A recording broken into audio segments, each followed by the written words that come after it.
Welcome to Ask Mind Money Balance. Since we've been talking about travel so much lately, including how good travel is for your mental health, ways to save up for your trip, and how to get started travel hacking, I wanted to answer one of your questions about money, travel, and our mental health. If you're new here, my name is Lindsay. I'm the founder of Mind Money Balance, which is a company dedicated to helping you at the intersection of money and mental health. I'm a licensed social worker and certified financial therapist, and you are in the right place if you're looking to cultivate a healthier relationship with your money. This person submitted a question to me by going to mindmoneybalance.com/ask. Let's get into the reader's question. Dear Mind Money Balance, my partner and I love to travel, and we're actually pretty good at saving up for it thanks to putting our travel on autosave. They must have been watching my videos.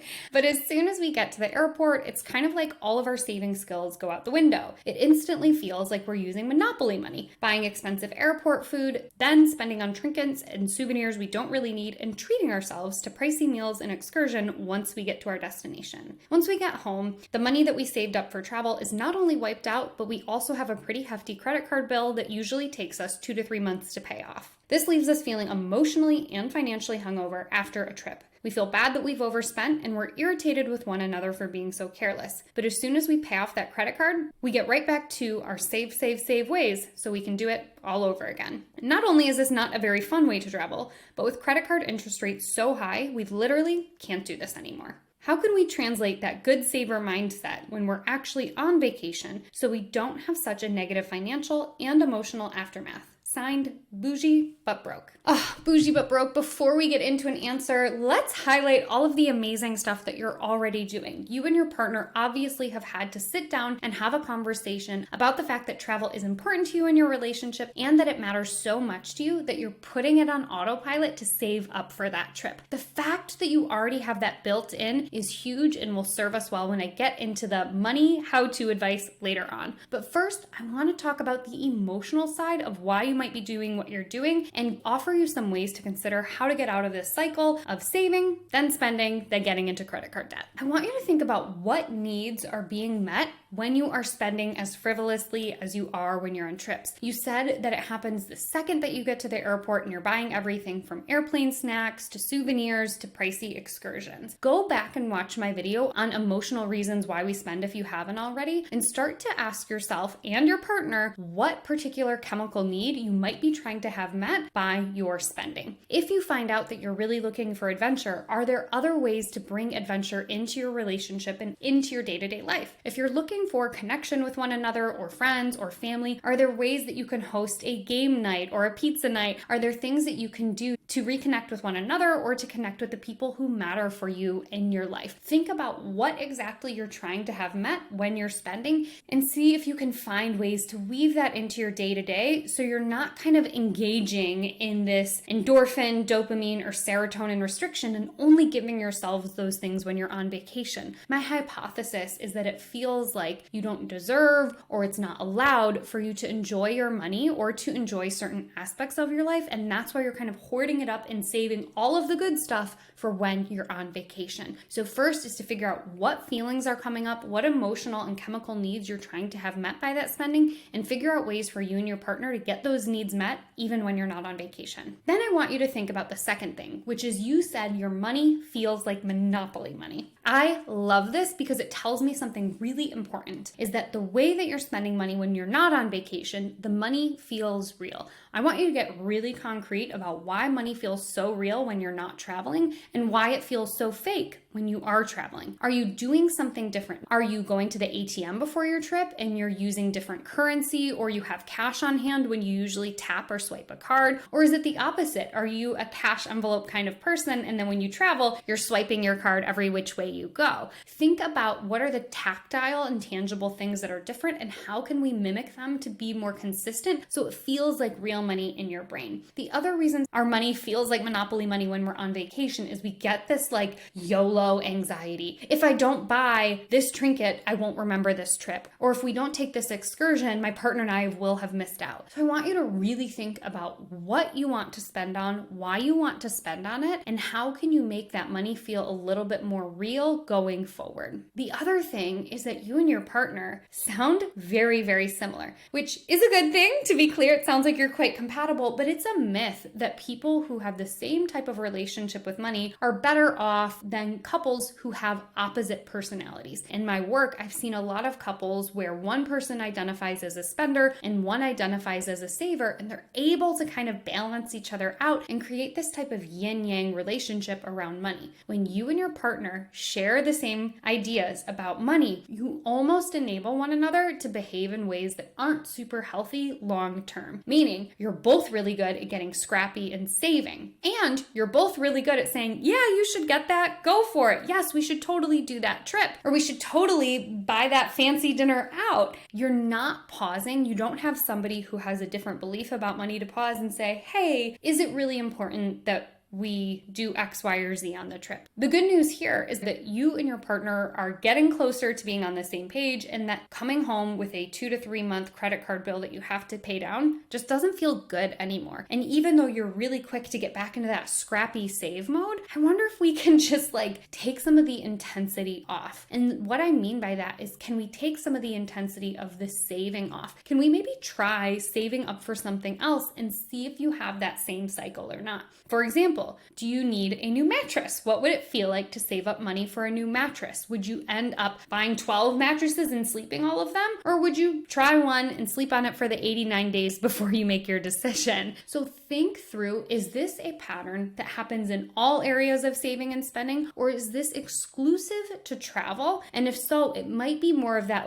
YOLO mentality, or feeling like you have to do it now or you'll never be able to do it again. So those are a few tips on the emotional side of how to cope with it. Let's get into the financial tips of how you can actually save money once you're on your trip. Sidebar, I feel like I'm on vacation right now because I'm drinking this Island Bliss. I am not sponsored at all by them, but I'm a huge kombucha fan, and this is my favorite. So it just feels very appropriate to be drinking this flavor right now. First up, create a plan. You already have a loose plan of how to save up for travel, but you keep going over. We talked about the emotional side, so now let's talk about the logical side or the practical side of how you can actually stay within the parameters of the amount of money that you've saved up for that specific trip. One thing to think about is figuring out how much money you actually need to enjoy the city or the place that you are visiting. First, you can literally Google, how much do people spend each day in X place, or how much do people spend when visiting this location? That will give you a nice frame of reference of how expensive things are. When my partner and I went to Zurich several years ago, we knew it was going to be expensive, but we didn't realize just how expensive it was until we got there. We ended up totally shifting our plans once we landed because we realized that just to feed ourselves was going to eat up the majority of our budget. Had we done this Google beforehand and figured out just how costly it is, we might have been able to save up more money and been able to enjoy ourselves a little bit more.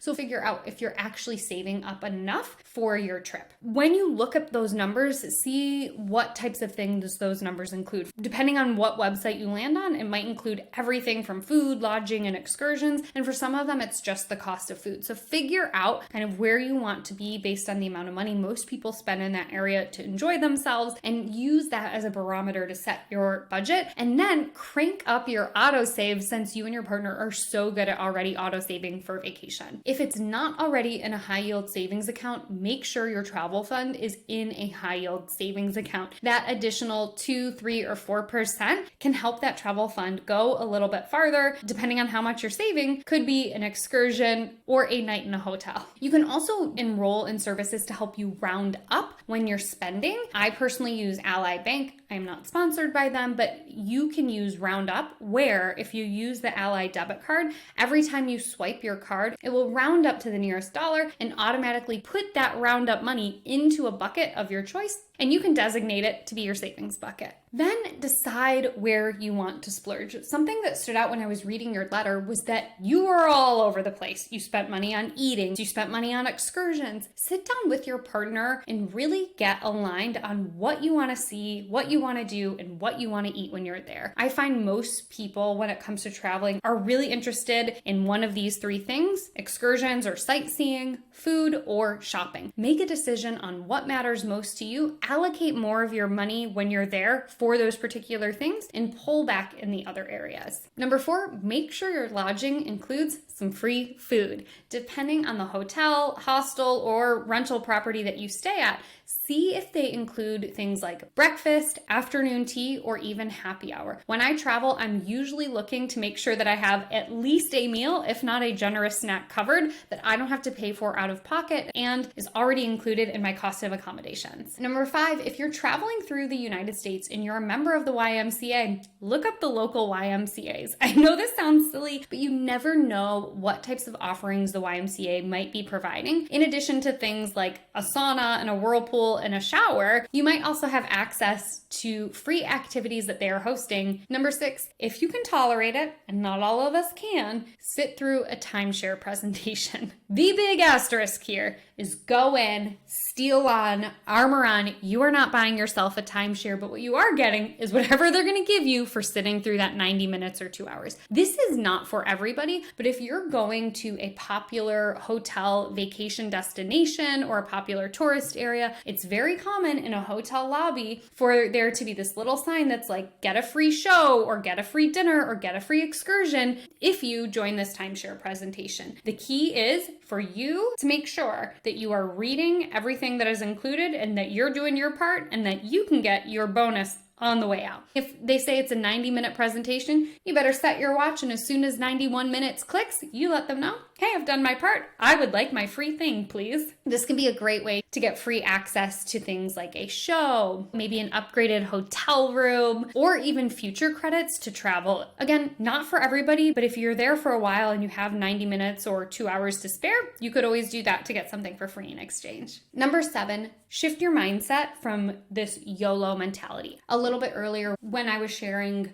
how you're finding yourself in this cycle. But one thing that happens is we start to treat money like monopoly money when we tell ourselves we'll never have this opportunity again. And even if it's true, maybe you're only going to Hong Kong once in your life and you know that for a fact, I want you to try telling yourself, Hong Kong will always be there, or whatever the destination is. Give yourself the permission to not feel like you have to cram it all in, you have to buy everything, or you have to see everything. Not only is it financially exhausting, it can also be emotionally and physically exhausting to jam-pack your travel days with so many different activities. So tell yourself, I'll get to that next time, and hopefully that'll help dial down that idea that you have to spend or see it all. Number 8, find bundled passes or bundled cards. I'm talking about when you're actually in a new place to get a city pass. City passes are different depending on where you are going, but often they'll include things like transportation. So you'll get this card and you'll be able to use it on a bus or the subway system. So you'll be able to get around town, and they usually include highly discounted or free access to popular attractions. Nowadays, what I've seen more is that it's kind of a menu of options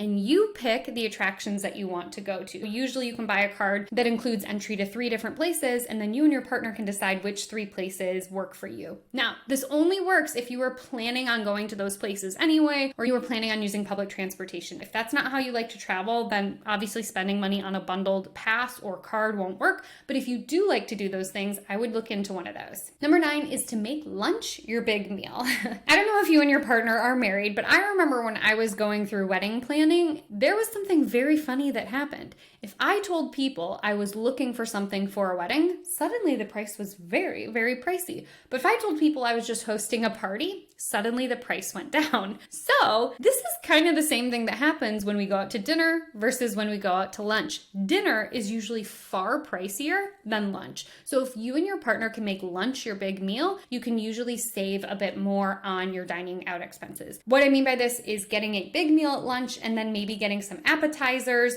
or my next next tip, going to local grocery stores to save money on food. If you go out to a restaurant at lunch, then you go to a local supermarket or farmer's market and you can have yourself a little hotel picnic or picnic wherever you are. After shopping locally for your food, such as at a grocery store or a farmer's market, the next tip is to use public transport whenever possible. Now, public transport is not created equally. In places like Asia, I find it to be much more accessible than in places like Europe or even in the United States. But if you are physically able to use public transportation, you can save a lot of money compared to taxi cabs or Ubers. Number 12 is, if you're an adventurer, rent your gear, especially if you're not sure you're going to use it again. It doesn't make a ton of sense to buy skis, snowboards, heavy backpacks, and things like that if you're not really sure if you're going to use that gear again. At many adventure-based places, you can usually rent gear for a fraction of the cost, plus you don't have to pay to schlep it there and back, so you save money there too. A fun thing about renting gear is see if you can go to demo days. If you're going somewhere like skiing, snowboarding, snowshoeing,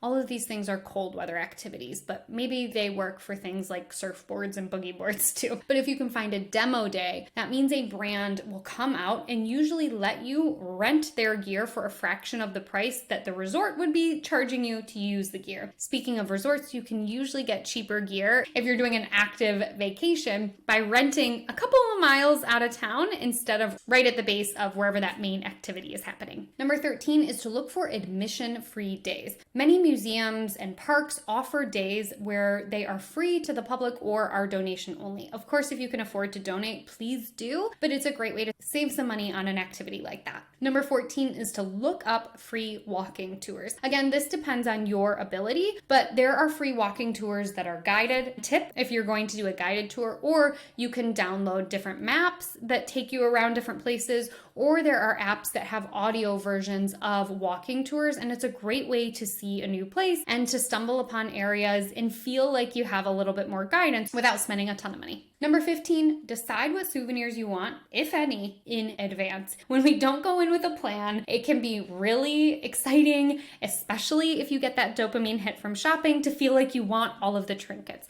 Not only do you often end up overspending on all of those trinkets, but we don't often factor in what a pain it's going to be to stuff everything into a suitcase, or if we buy a bunch of fragile things, to try and not break them on the way home. Decide what's important to you, decide what matters to you. If you're like, I need more than just the pictures or my travel journal from this trip, then make a decision on what feels good to you. Personally, I love edibles, and I'm not talking about the marijuana version of edibles. I'm talking about spices, seasonings, chocolate, stuff like that I can actually use when I get home and have that memory of the trip. A lot of people like to purchase very affordable things like postcards or pens or pencils. So you decide what feels good to you, but make a decision in advance of what you will give yourself permission to buy if it fits into it. And then take a picture of everything else, write it down in your travel journal that you saw something pretty cool to make that memory. Number 16 is bring an empty or reusable water bottle. Depending on where you're traveling, water can be very expensive and very hard to find. So fill up your water bottle before you head out for the day to save on hydration. While we're on the topic of hydration, also pack some snacks. I'm a big fan of packing things like protein bars or nuts, things that are easy to travel with but are calorie dense and help tide me over so I don't get hangry when I'm traveling. It also helps to save me from spending a lot of money in those kind of tourist heavy areas, buying crap that I really don't want to eat but I need to eat because your girl's hangry. Number 18 is to double check before you leave that you have all of your over-the-counter medications and prescription medications. This is something we often don't think about, but over-the-counter medications and options vary wildly from country to country. Things that maybe you can find pretty easily, things like ibuprofen and cough medicine, might not be a big deal, but in other places they might be really hard or expensive to procure. So bring a handful of those things that you might need just to save yourself the headache of trying to buy them at an expensive pharmacy. Adjacent is to pack bug repellent or sunscreen if you're going to a place that requires either of those things. Those things are often marked way up in areas where people forget to bring sunscreen or bug spray. Make sure you pack in accordance. Number 20, plan to do your own laundry. If you're going somewhere for for more than a week, plan to do your own laundry. My favorite thing to do is to buy laundry detergent sheets. They are super light, they take up almost no room, and what's cool about them is that you can break these laundry sheets in half, and it's like a dryer sheet, but it's detergent. That way you're not schlepping around liquid detergent. It's very easy. And personally, I find it to be a fun little mini adventure when I'm doing laundry somewhere else. You usually get to go into a neighborhood that you might not have gone to before. And while your clothes are washing and drying, you can usually get a coffee or lunch or do like a very local walk in the area to see something new. And it's way cheaper than buying new clothes or, God forbid, paying somebody else to do your laundry. Number 21, be strategic about where you stay. Oftentimes people will think that they're saving a lot of money by staying away from the main attractions, but they don't factor in that it's going to be a 30 or 60-minute drive or bus ride or subway ride to get close to the things that they need to get to. Not only can this create some irritation and frustration, but people also don't factor in the cost of getting to and from those places. So while you might save a couple of bucks by staying far away, you actually might end up losing time on your vacation or getting irritated with public transport and paying for cars that cost way more money than public transport, so just stay closer to the destination. Number 22, bring your own toilet paper and hand sani. While I wish I don't have to explain this one, here's what I'll tell you. Not every place that you go is going to have running water or hygienic paper for you. Even just bringing like a pocket-sized thing of tissues that can double up as TP and a little mini hand sanitizer can be such a savior in those places where you're really thankful for your past self for having packed those belongings. How does this save you money? Because depending on where you're traveling, places don't just let you pop in to use the bathroom. You might have to purchase admission to something or buy a beverage that you weren't planning on buying. So this can save you financially, but also just like physically and emotionally. The peace of mind of knowing you can like wash up is very, very helpful. And finally, another way to save money on your travel is making sure you have food ready to go at home. Oftentimes when we get back from a trip, we want a home-cooked meal, but we don't have the time or energy to make one. So treat yourself, cook something delicious, throw it in your freezer, and then when you get home, throw it in the oven or thaw it out or whatever you have to do so you have a nice home-cooked meal and you're not tempted to spend a lot more money on Uber Eats to feed yourself when you get home. Comment below and tell me which of these you are going to use or you've already used, or if I missed a way for you to save on travel, share the wealth, pop it down below. Thanks again to Broke and Bougie for writing in and sharing their money and travel conundrum. If you have a question that you want me to answer, all you have to do is go to mindmoneybalance.com/ask. That's mindmoneybalance.com/ask to submit your question for me to answer here. I'll see you in the next video.